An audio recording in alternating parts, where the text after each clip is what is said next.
Mejua-jua, Shalom, saudaraku yang terkasih, senina-senina Moria yang dimuliakan Tuhan. Jumpa kita ibas PA Moria tanggal 14/20 Juni 2020. Mari ertoto kita lebih mindo gegaman Tuhan, gelah ngasup kita ngangkai surah-surah Tuhan ibas kita RPA. Mari kita berdoa. Kami datang kepadamu ya Tuhan, mengucap syukur dan sangat berterima kasih atas berkat dan cinta kasih-Mu yang senantiasa Engkau limpahkan kepada kami. Terlebih di tengah-tengah situasi pandemi COVID-19, kami tetap dimampukan untuk bisa melewatinya di dalam damai sejahtera Allah. Puji syukur kami masih diberi kesempatan juga untuk ber-PA Moria walau masih di rumah kami masing-masing. Kami mohon pimpinan Tuhan atas PA ini, atas pribadi lepas pribadi Moria yang akan mendalami kebenaran firman Tuhan. Bersabdalah untuk setiap kami. Di dalam nama Yesus, kami siap untuk mendengar dan melakukan firman-Mu. Haleluya. Amin. Mari bersama-sama membuka kitab suci 1 Raja-Raja pasalnya yang kedua di ayat 1 sampai kepada ayatnya yang keempat. 1 Raja-Raja pasal 2 ayat 1 sampai 4. Saya bacakan untuk kita. Pesan Daud yang terakhir sebelum meninggal. Ketika saat kematian Daud mendekat, ia berpesan kepada Salomo anaknya, "Aku ini akan menempuh jalan segala yang fana. Maka kuatkanlah hatimu dan berlakulah seperti laki-laki. Lakukanlah kewajibanmu dengan setia terhadap Tuhan Allahmu, dengan hidup menurut jalan yang ditunjukkannya, dan dengan tetap mengikuti segala ketetapan, perintah, peraturan, dan ketentuannya, seperti yang tertulis dalam hukum Musa, supaya engkau beruntung dalam segala yang kau lakukan dan dalam segala yang kau tuju. Dan supaya Tuhan menepati janji yang diucapkannya tentang aku, yakni, jika anak-anakmu laki-laki tetap hidup di hadapanku dengan setia, dengan segenap hati, dan dengan segenap jiwa, maka keturunanmu tak akan terputus dari tahta kerajaan Israel." Amin. Senina-senina Moria, kekelengan Tuhan Yesus yang menjadi tema kita di PA Moria pada hari ini adalah pemimpin si Erkemalangan man Tuhan. Pemimpin yang takut akan Tuhan. Kalau kita memperhatikan bacaan ini ya, Raja Daud sangat mempersiapkan keturunannya, yaitu Salomo. Dia mempersiapkan keturunannya jelas sebelum dia mati. Dan nasihatnya kepada Salomo adalah, warisannya kepada Salomo adalah bukan harta, bukan pangkat, bukan kuasa yang dia miliki. Tetapi apa yang menjadi nasihatnya, apa yang dia wariskan adalah, jelas sekali Alkitab berkata di ayat 3, "Lakukanlah kewajibanmu dengan setia terhadap Tuhan Allahmu, hidup menurut jalan ditunjukkannya, mengikuti segala ketetapan, perintah, peraturan, dan ketentuannya." Itu yang dinyatakan Daud kepada Salomo. Karena sebentar lagi Salomo akan menggantikan tahta Daud. Jadi pertanyaannya sekarang untuk kita Moria, ya, Pernanden, kita sudah melahirkan anak-anak kita. Jelas kita pasti punya kerinduan, kita punya keinginan bagaimana nanti anak-anak ini, ya setelah kita tidak ada, anak-anak ini menjadi anak-anak yang hebat. Anak-anak yang takut akan Tuhan. Anak-anak yang selalu menjaga panggilan hidupnya sebagai bangsa Tuhan.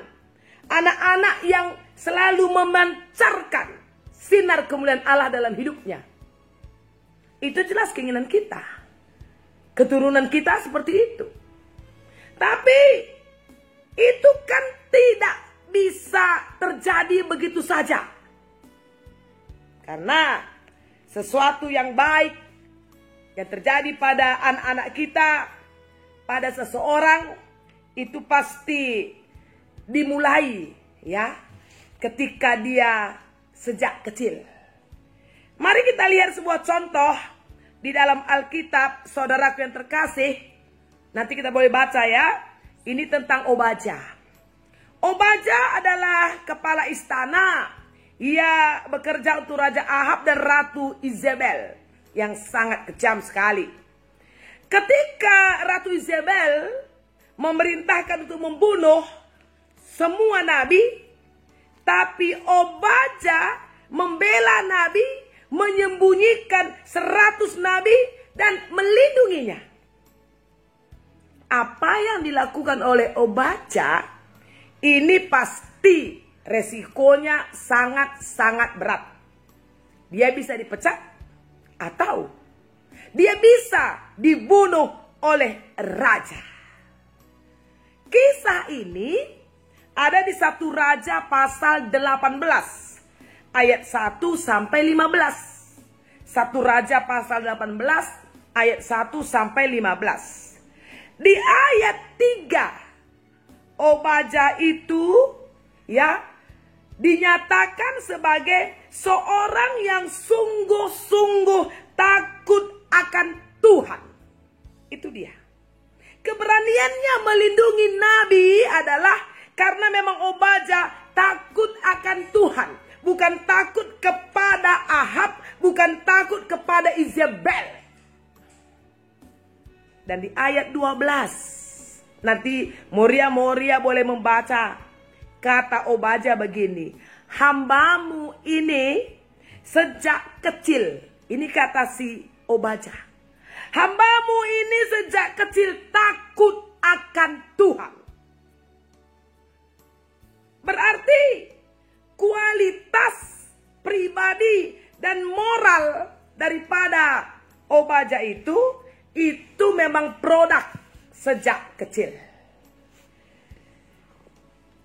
Saudaraku yang terkasih, seperti tumpukan pasir yang terdiri dari ribuan butir pasir, demikian juga kepribadian dan moral kita terbentuk dari ribuan pengalaman kecil selama bertahun-tahun.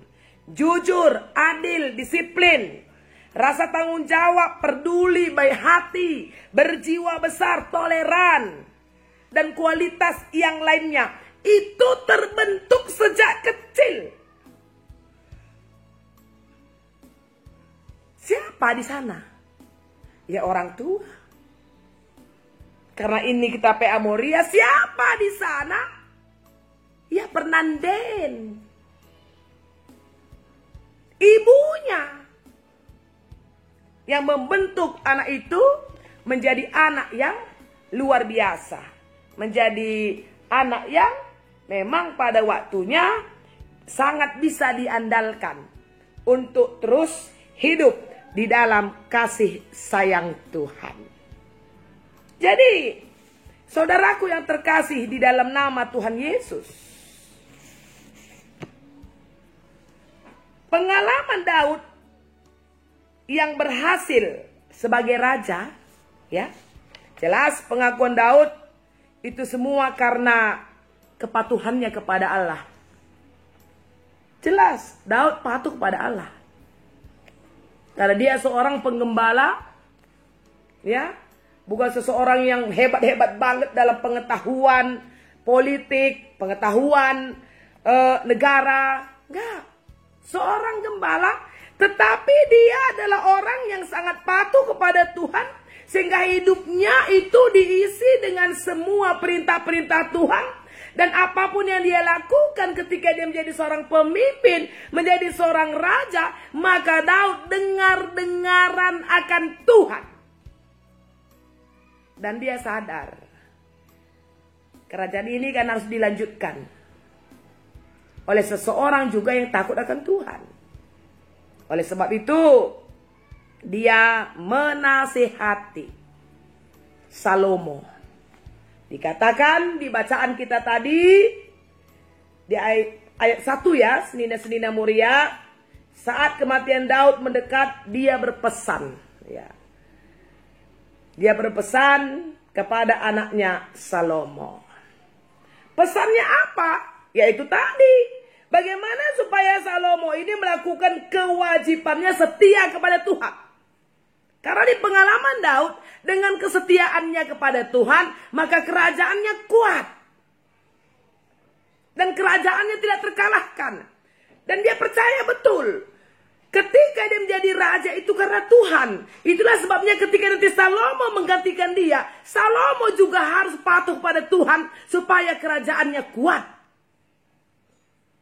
Dan puji Tuhan, kita bisa melihat ya, bahwa Salomo memang mengikuti nasihat bapaknya.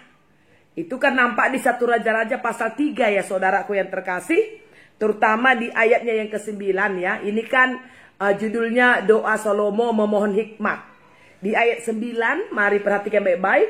1 Raja-Raja pasal 3 ayat 9. Maka berikanlah kepada hambamu ini hati yang paham menimbang perkara, untuk menghakimi umatmu dengan dapat membedakan antara yang baik dan yang jahat. Sebab siapakah yang sanggup menghakimi umatmu yang sangat besar ini?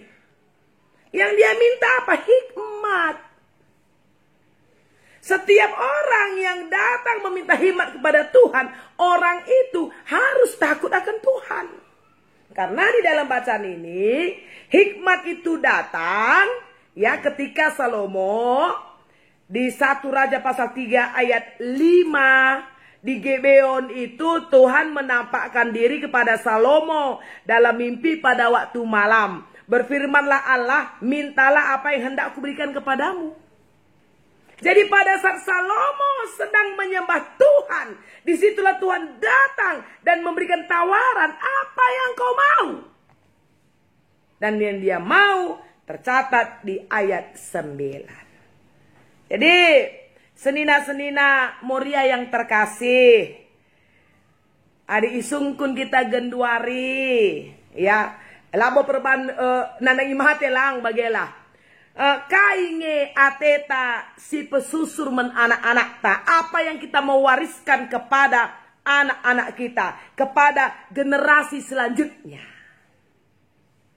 Bagaimana mungkin seorang muria ya menasehati anaknya, nakku, mamamu ini sudah tua, mungkin sebentar lagi akan mati, engkau yang akan melanjutkan semua ini. Oleh sebab itu ya anakku, rajinlah berdoa, rajinlah ke gereja, rajinlah baca Alkitab. Bagaimana nasihat itu bisa keluar dari mulut seorang ibu yang tidak pernah ke gereja, yang tidak pernah berdoa, atau yang hidupnya tidak seturut dengan firman Tuhan? Sulit. Tetapi kalau si ibu atau si Moria ini hidup dalam Tuhan, maka dia akan gampang sekali berkata, lihat, lihat mamamu ini. Mamamu ini, gitu ya. Bukan perempuan yang hebat-hebat banget dalam pendidikan, dalam pengalaman.